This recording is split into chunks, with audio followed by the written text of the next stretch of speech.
Good morning. This is Mercy Russell with the Remarkable Relationships Show. My goal is to bring a fresh perspective to you on all things related to how humans develop their individual brilliance while navigating the excitement, stickiness, and resistance in their relationships. In my 40 years of working as a psychotherapist and consultant, I have been continually amazed at the ways in which people overcome challenges. I hope to share my experience and insight so you can find the magic in your relationships.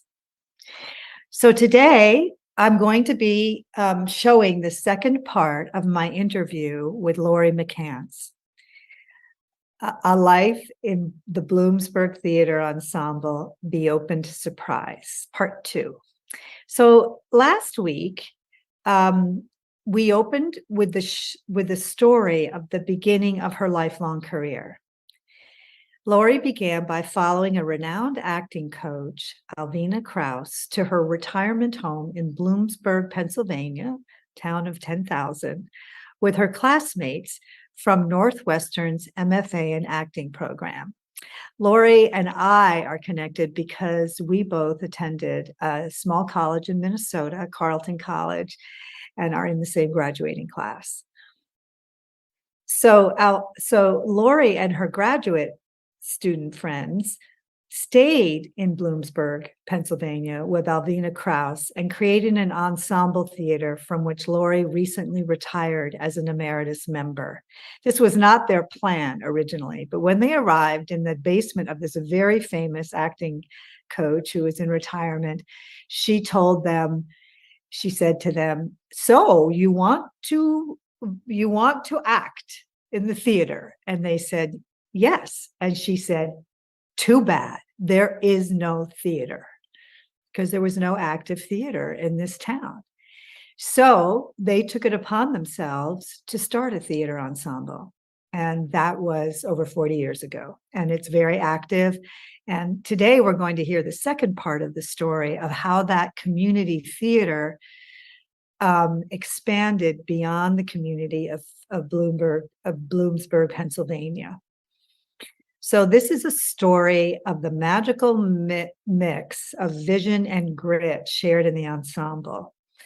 There were local, cultural, and financial benefactors, and there was fertile soil in the welcoming community. Many factors came together to make this a success. And what we're going to hear today is how the innate passions and talents of the ensemble opened doors to profound exchanges with international and native cultures. Excuse me. So now I'm going to share my screen. We're going to do our best with this so that we can continue with the second part of my interview with Laurie.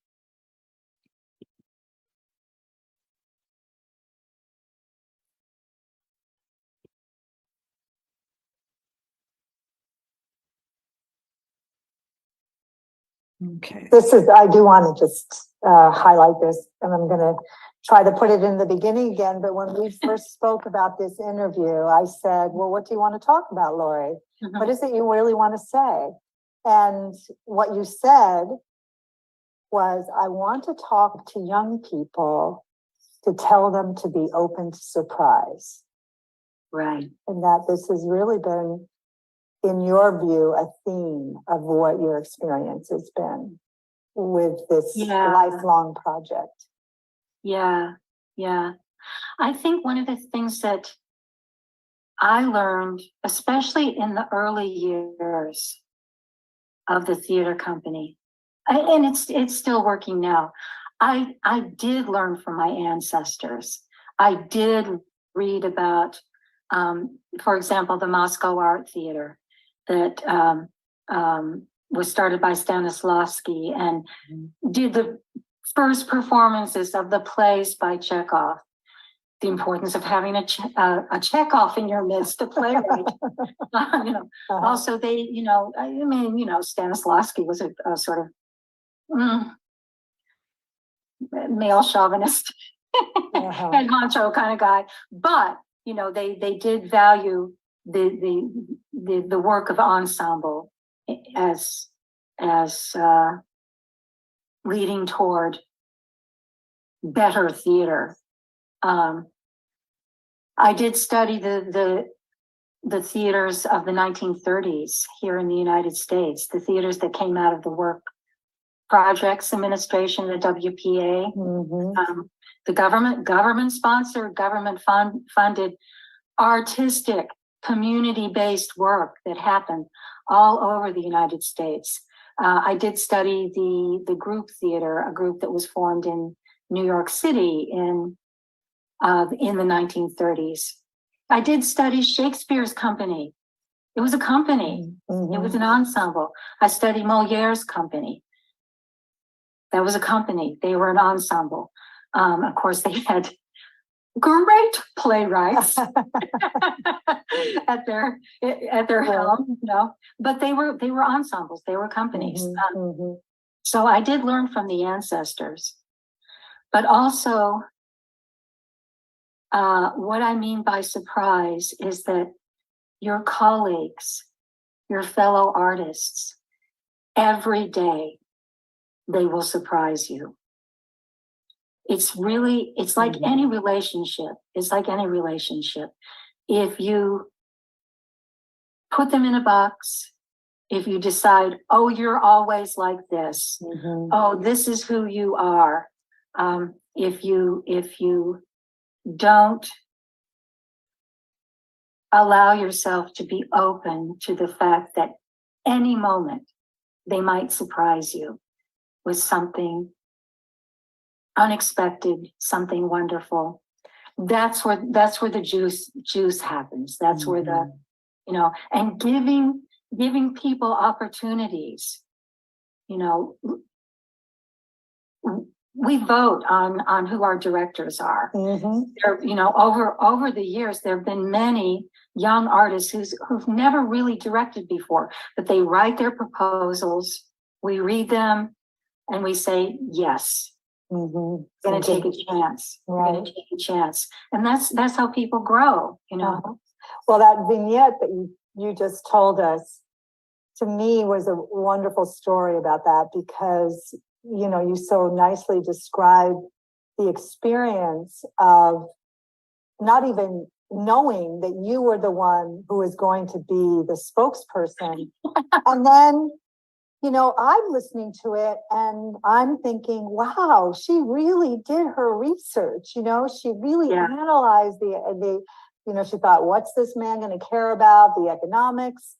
I mean, it turned out he surprised you, right? Right, exactly. But that's not to say it wasn't important what you said, because if I were him, I would say they are thinking in a very practical way about their project. This is not, they're not just fly by night. And he did like, what you did. Yeah. So, I think I have to say, just I'm a therapist, so I've been listening to people for 35 years. And I can't say I've had a conversation in which I didn't have that experience you just described of being surprised at what was there. And often, and because I can see, because it comes out, I think it's also sometimes a gift to be able to reflect that back, just the way that you give an opportunity for a young person to do something they haven't done before. Yeah. Now, one thing you shared, and we'll have some show notes and that'll be available, I think, with this interview, which will include this interview that you've done, but it was done by, what is it, American Theater? Was the journal, and I noticed there were questions there about theater that I couldn't have even asked because I don't diagnose, I just don't really know. But I wonder if you'd just like to talk a little bit about you've spoken generally about the range of plays that you put on, that you performed, classic, experimental plays that you've written yourself. And I just wonder if you could talk a little bit more about the actual creative process and the range that you think was really important to the success of the ensemble. Yeah. We do a wide range of plays, and it's partly because we are the only professional theater company within about an hour radius. and it's partly because of the eclecticism of the ensemble. We all have different tastes, different things that juice us up, and it's partly also because we have how am I going to put this? Well, I think it does come with I think it does come from the wide-ranging tastes of the ensemble. Oh, okay. So somebody's taking a tour through the theater. I love that we get to see that we're in the theater, actually. Yeah, we're in the theater. We're Yeah. underneath the seats. And in the ensemble's cave. Yeah. I love that. Yeah. So we always want to make sure that we have at least 2 plays in the season that will have family appeal, because we want families to come. We want, multi-generational audiences. And of course, that has resulted in many, many, many young people ending up taking theater classes with us and ending up being in our shows with us. It also resulted in a lot of parents throwing their money our way because they love what we have provided for their young people. Bloomsburg Theater Ensemble is a place for kind of the young people in our town who are a little bit weird, a little bit off the beaten path, a little bit maybe rebellious or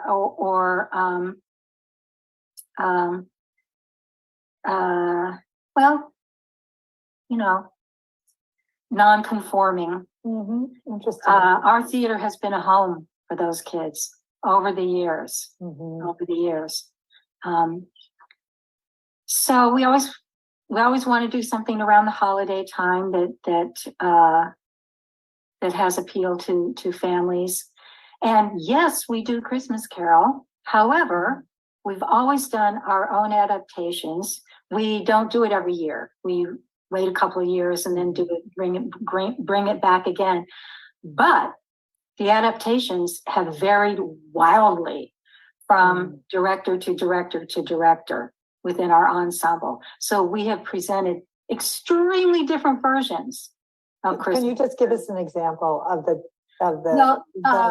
differences? You can imagine, but I'd like some have been really bare bones in terms of production values, like bare stage almost, where really the words of Dickens, which are glorious, those words ring out as being the primary element. Other productions have had huge puppets and and lots of music. They've really varied wildly, and that has kept the story, which is beautiful, alive for us. I think theaters run they run into danger if they keep doing the same Christmas Carol over and over again. It does have that sort of ritualistic and holiday appeal, the things that we do like to do again and again. But your actors and your audience can get kind of numb to the really, really significant and deep meaning of that story. The story has to remain vital.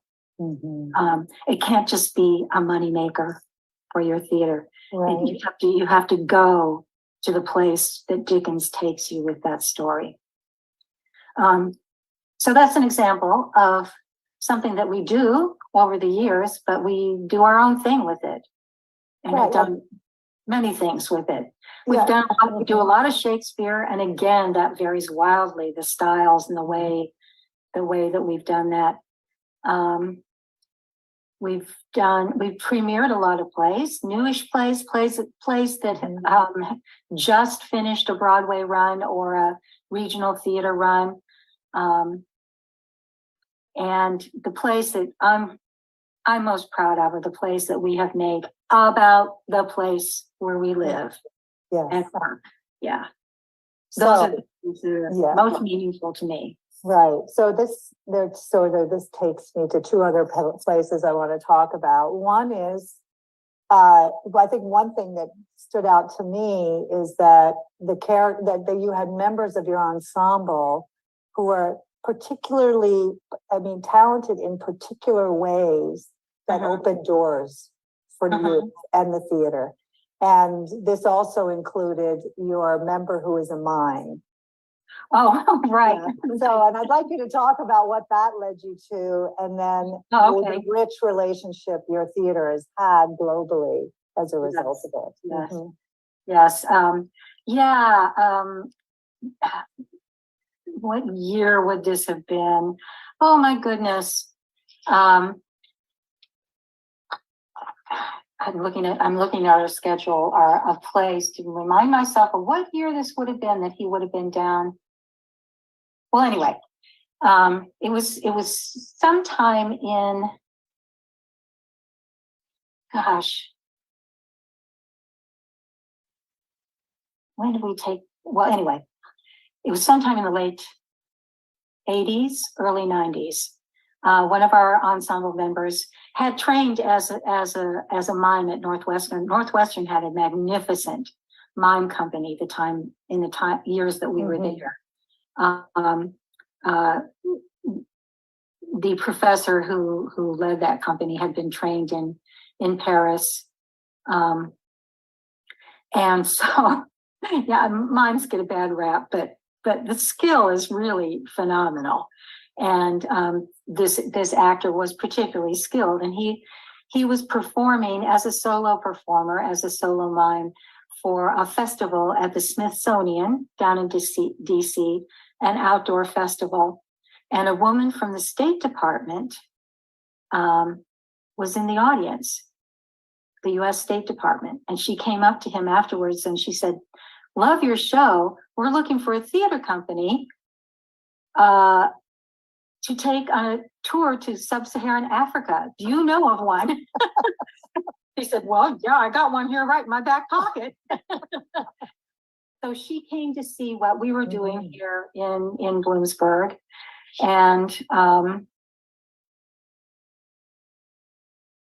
made this thing happen. She loved what we were doing here. We took a tour of Zambia, Zimbabwe, Botswana, Namibia, and we couldn't perform in South Africa because the performance ban was still on. It was still during the apartheid. But we did drive through South Africa,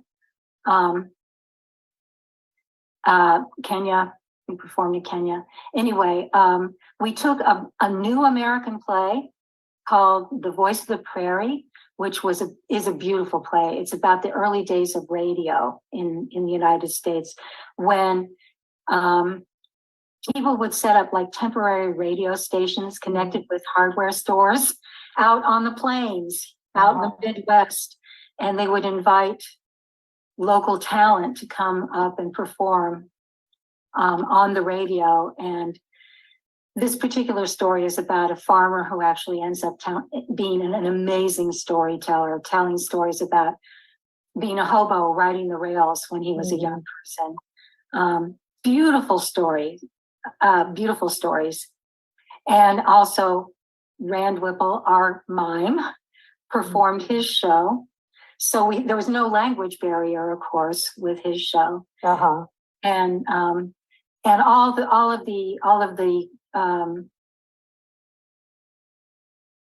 of the countries that we performed in were Anglophone. So our audience is also spoke English, understood English, in addition to their beautiful languages. It was through this that we met performers in all the places that we went to. And hi, I'm doing an interview. Some of my fellow ensemble. Will not interrupt. That's all right. Just an additive. Yeah. what was I saying? Oh yeah, of course we met storytellers, dancers, performers of all kinds in all of our traveling through Africa. I wrote another grant and we were able to employ several of them to come to Bloomsburg. Wonderful. And create a piece with us called Under African Skies, 45-minute piece. They brought their stories. We brought our schools. We traveled in a van to all of these schools in rural Pennsylvania. It was an experience for these African performers that was an experience of a lifetime, of course, for us as well, and for our school children. Most of these schools are in tiny little places, almost all completely white, pretty much poverty stricken. There are schools in Hazleton, schools in Williamsport that have a more diverse population. But still, mostly these were poor white kids, descendants of farmers and miners that we were performing for. And they saw us white American actors performing alongside Black African actors. And it was a beautiful experience for them and for us. We did the same thing a few years later. I had created a music theater piece with this incredible singer, composer, dancer. The piece was about the ancient library of Alexandria in Alexandria, Egypt. We actually got to perform that at the new library in Alexandria, Egypt. Wow. Yeah, that was amazing.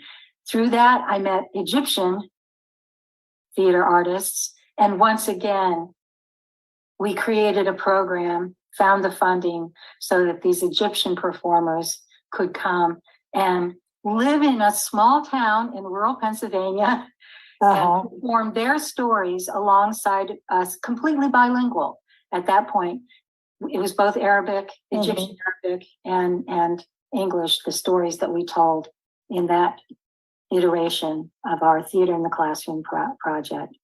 Wow. So surprising. I mean, would I have thought when I decided to put down roots in this town of 12,000 in rural Pennsylvania that I would end up, performing in Sub-Saharan Africa, taking Egypt. to Egypt, no. No, and you was it through Egypt that you got involved with shadow puppetry? I've always been interested in puppetry, but yes, it was we worked with shadow puppeteers. Puppeteers. Shadow puppeteers and hand puppeteers. These were young people who were almost single-handedly reviving an ancient street theater form in Egypt, both shadow puppetry and hand puppetry. They went out and found the two last old guys performing shadow puppetry and hand puppetry. They found these old guys and they said, "We want to learn from you." And I learned from them. Right. I just really hope we have young people listening to this just to be inspired by really what's possible if you go and you search. But you also then worked in different parts of the United States. I think in your bio you talk about working in Juneau, Alaska. Yeah, because I had done this work with the Egyptians, which involved a lot of negotiation on a lot of levels. There was a lot of mistrust of the United States, particularly among people of Arab nations at the time. There were a lot of cultural mores that I had to work through with my Egyptian male co-director. Egypt is a very hierarchical, dog eat dog, male-centered society. It was then, and probably still is now. My colleague Nabil, his name is Nabil Bakat. He and I had to work out a way of working together that he felt did not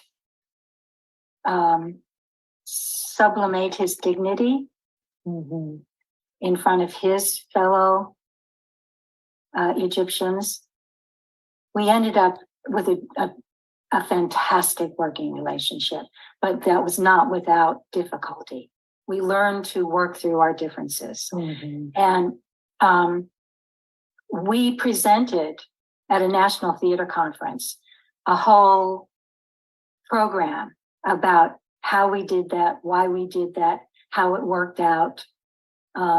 So that there were theater people from all over the nation who saw this, who heard our story. And it was because of that the artistic director at Juneau, Perseverance Theater in Juneau, decided to approach me to direct a play, a new play there that they were creating about local history. It was about the conflict between the Russians and the Tlinkits. The Tlinkits are the native tribe that live in that area.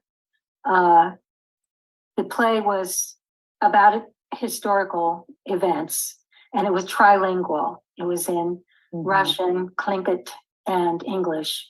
English sort of being the hinge language. And he knew he needed somebody who could take a careful dance amongst really difficult cultural tripwires, which were many. I realized pretty soon after I got there that I had been brought in as a neutral party, because there was a lot of historical ingrained and present what's the word I'm looking for, wariness about whites working with Tlinkits working with whites. Are they going to tell our story right? Who gets to tell the story? Luckily, there was a whole contingent of Tlingit performers in the piece. They all ended up being incredibly useful and helpful in the whole process. Also, there was an elder who had never even been to a play before, but he was a Tlingit elder. And he had been offered the opportunity to play the part of his great-great-great-grandfather in this historical story. And it was really important to the Tlingit community that he decided to take this job on. And because he'd never seen a play before, and because he couldn't drive, I became his sort of right-hand companion. I drove him back and forth from rehearsal to his housing, which ended up being an incredibly lucky thing, because in Tlingit culture, it is considered extremely rude to look somebody straight in the eyes. Right. It's very rude, which is hard for us growing up in our culture, because we think of this as being like honest, right? They think of this as being incredibly rude. Intrusive. Intrusive. So, being the person who was driving and having Ray Wilson was his name, sitting beside me on these long drives back and forth, he could open up and talk to me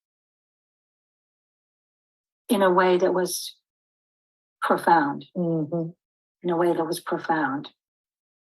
I learned enough Tlingit to be able to communicate fairly, enough to be polite.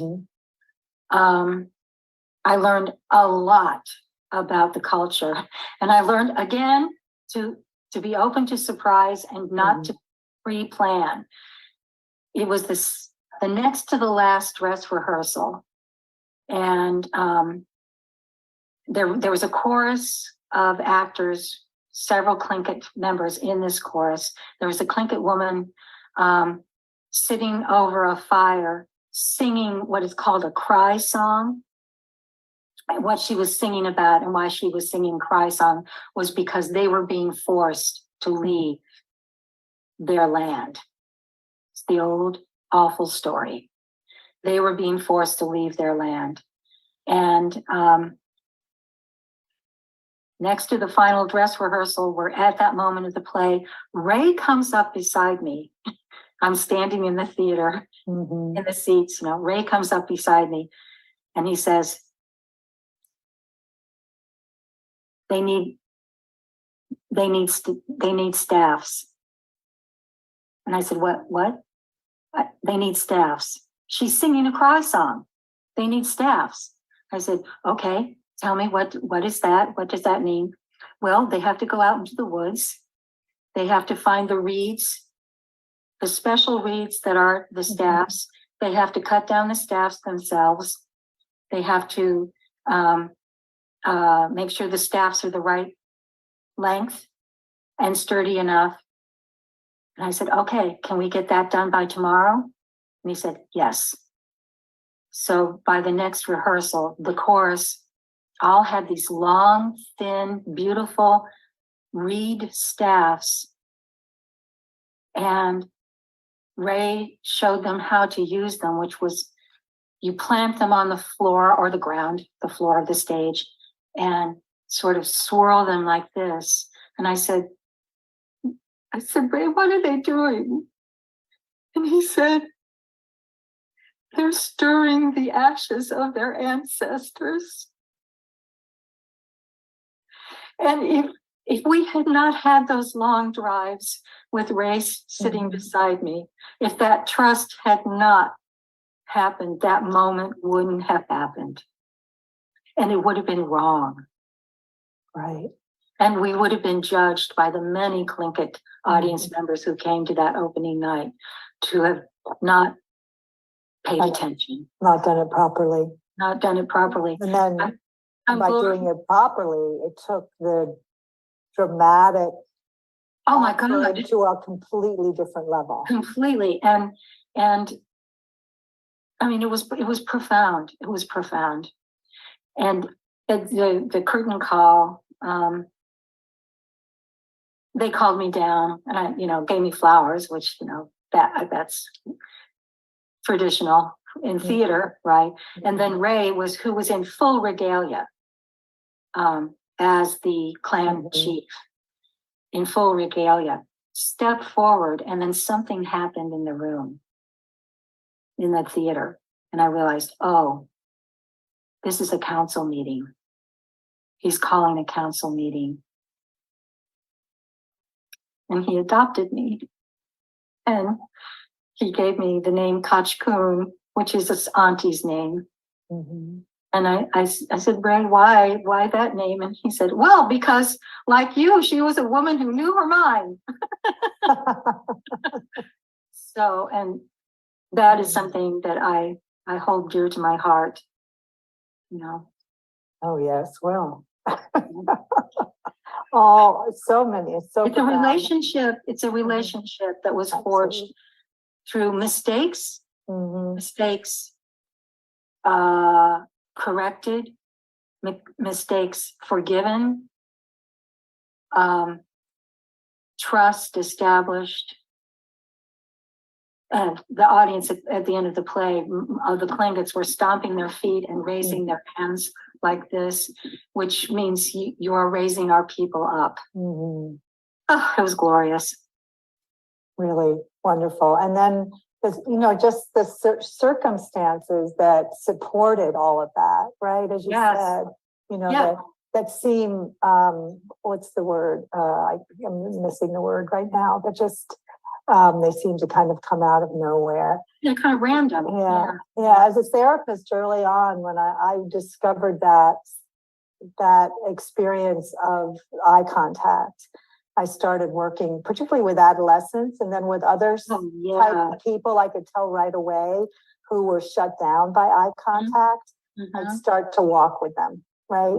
And they could just open up. So it's just such a profound experience to have when that opens up.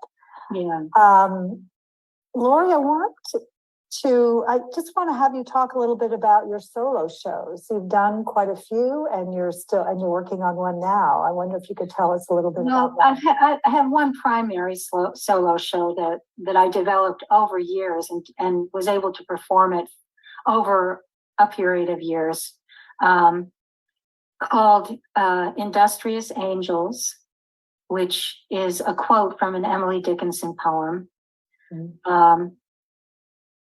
I call it what do I call it? A memory play,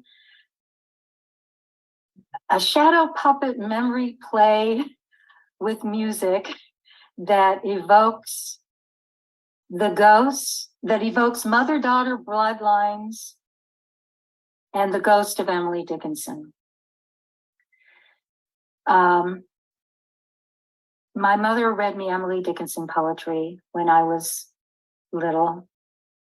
I had the great experience of having Wayne Carver at Carleton be my teacher of Emily Dickinson, and he was brilliant in explicating her often really, really confounding poems. And the fact is that I was actually reading an Emily Dickinson poem to my mother at the moment of her death. And it was all of that weaving together, and the fact that my mother was also a writer, but considered herself a failed writer because not much of her writing had been published in her lifetime. Now, Emily Dickinson's poems were not published in her lifetime.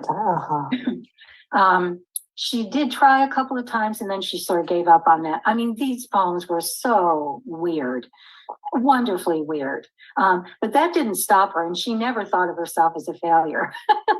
She knew she was good. She knew she was good. She just hid them away in drawers, and it was later on her niece found them, and eventually they came to light. Now we revere her as this great, great writer. But my mother's, most of her writing had not been published.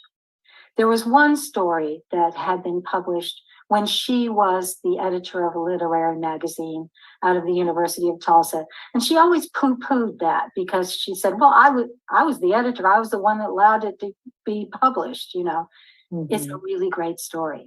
It's a fabulous story. And so in my piece, not only do I evoke Emily Dickinson, primarily as a shadow puppet, and I do perform some of her poetry. But it also leads up to my pulling my mother's story out of a drawer and sharing it with the audience. And audiences just love this story. My mother was long gone by the time I was performing this piece. So I always thought, Mama, I want you to know, people like this story a lot. They love your story. So there's that one. And that one I've put away. I've decided I've done that one. I've performed it in several places, and it needs to be put away now. Well, and you mentioned that you are working on another solo show. I just wonder if you could tell us a little bit about that. Yeah, well, it's going to be a show that weaves together my own personal history, being a woman named Laurie growing up in Oklahoma, If you're familiar with the musical Oklahoma, you know that the lead character is named Laurie. And throughout my life, I've had a lot of people over the years, like even in Sub-Saharan Africa, like, oh, Oklahoma, your name's Laurie. Don't you love that musical? And I actually really hate that. I really hate that musical. It's very white supremacist. It's very misogynist. I've always hated it. But my roots are definitely Okie. My grandfather on my father's side moved from Tennessee to what was Indian Territory back in the 1880s. And he bought 40 acres each from two Black women who had been formerly enslaved by the Chickasaws. The Chickasaws had been pushed from eastern, southern United States, Florida, Georgia, through Alabama, into Indian Territory. The Chickasaws sided with the Confederates, with the Confederacy, partly because they thought they were going to be the winning side, and partly because the Chickasaws were slave owners. They brought their slaves with them on all of this enforced.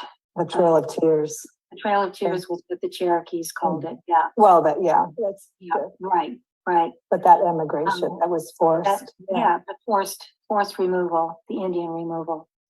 Anyway, that is part of my family history. I actually have the deeds. And that is the land that my father grew up on. It is the land that my brother and my cousins and I no longer own the land itself, but we own the mineral rights, what is below. And that is playing very largely right now in terms of the fracking for natural gas.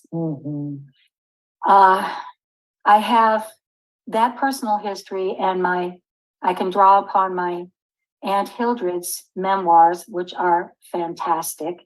She was my father's older stepsister. She also grew up on this farm in southern Oklahoma.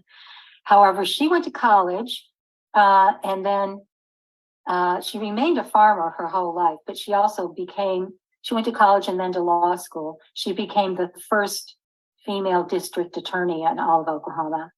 And she was very funny and very fierce, and her memoirs are quite juicy. They're quite good. So I'll be pulling from those memoirs. I'll be telling my personal story and also telling the horrific story of Oklahoma as a state, which a lot of that is coming out in the open now. Growing up in Tulsa, nobody ever talked about the 1921 race massacre. It was only about 20 years ago that I first started hearing about it. Even amongst the educated people in my parents' generation, it was completely denied that it happened. When it first started coming out, it was called the race riot, which was a misnomer. In white folks' minds, that immediately brings to mind blacks rioting. It was not blacks rioting. It was white. It was a white mob attacking Black Tulsa and eliminating it, burning it to the ground. And it's good. It's good that the story is out now. But it's a difficult story to admit that is part of your state history, of your family history. Your heritage. Heritage. That's in your heritage, yeah. From my point of view, there's several themes in your story that I'm going to mention before I, have you speak to the future. Which is that I think just the importance of your experience with it in community, in Blooms, as you've talked quite a bit about, and in what's really fascinating to me is that you grew up in this, fairly rich family in Oklahoma, went to Minnesota, landed in Pennsylvania, and yet all along the way, you kept your connection to your roots in Oklahoma, and to your family. And to me is really part of the recipe of, what I would call really it's sort of fertile soil for a productive life, is being able to sort of, become, to follow your own individual path, but at the same time, stay connected to your family and to your roots. And I think this, sort of this particular project in front of you to not only tells the story of that past, but tells the story of how you've stayed in contact and stayed active, with your family and with this other really important community in your life. Right. Yeah. So Laurie, I would like to close here by giving you the opportunity to sort of give advice to aspiring theater artists, I guess is how we would say it. From your perspective, what message would you like to pass along? If we're going to do it in 25 words or less. No, not 25, you know what I'm saying. Obviously, there's a lot to say, but. Well, find your people. Know that they will disappoint you at times. Let that be okay. Work through whatever stumbling blocks you encounter. And, theater is a collaborative art form. It depends upon people working together, and learning how to do that takes time. It takes patience. It takes, as I say, being open to surprise, and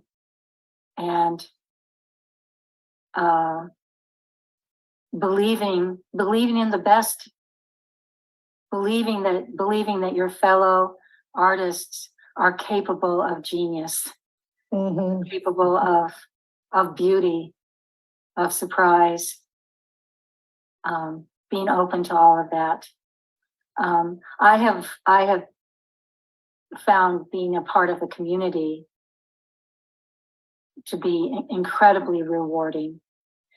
You do a play, it's a live art form. It's ephemeral. It happens in real time, and then it's gone.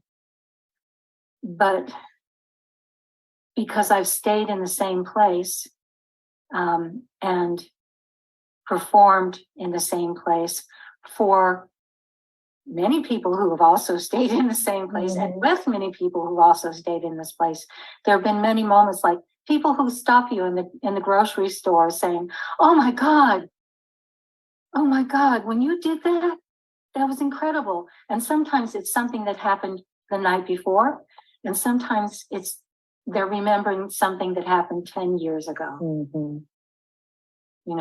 That what you have created has meant something to someone. That's significant. It can keep you going. So I can just picture, I love that